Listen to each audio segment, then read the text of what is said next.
সেই একটি কথাই আমাকে ভেতর থেকে ভেঙে দিয়েছিল।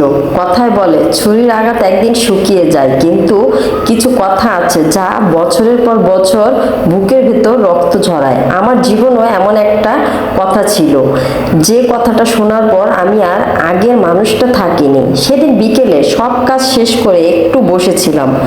সত্যি বলতে শরীরটা খুব ক্লান্ত ছিল। কয়েকদিন ধরে ঠিকমতো ঘুমও হয়নি। ভাবলাম 10 মিনিট চোখ বন্ধ করে বসি। ঠিক তখনই একজন বললেন, সারাদিন করোটা কি, এত ক্লান্ত হও কেন? কথাটা হয়তো খুব ছোট ছিল, কিন্তু আমার কাছে সেটা যন্ত্রণার মতো লাগলো।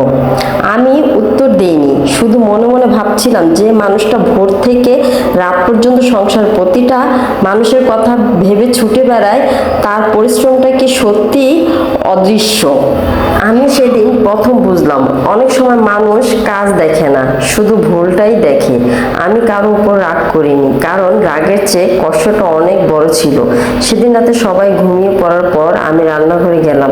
সবকিছু গুছানো, চুলা পরিষ্কার, বাসন ধোয়া, ঘর নিঃশব্দ। আমি একা দাঁড়িয়েছিলাম।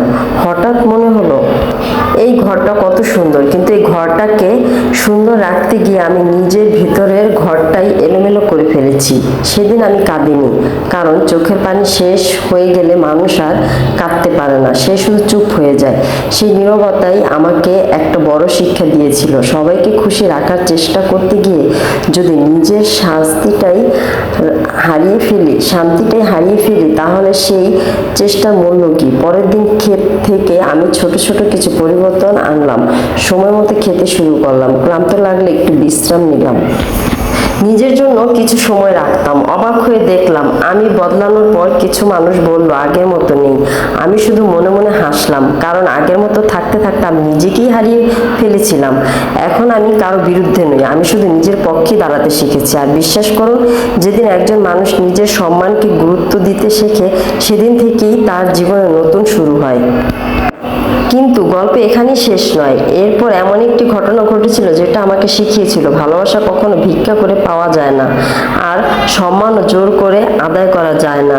সেই ঘটনাটাই থাকবে পরের পর্বে এমন একটা ঘটনা জানবেন যা আমার জীবনটাই বদলে দিয়েছিল। তাই চ্যানেলটি সাবস্ক্রাইব করে পাশে থাকুন।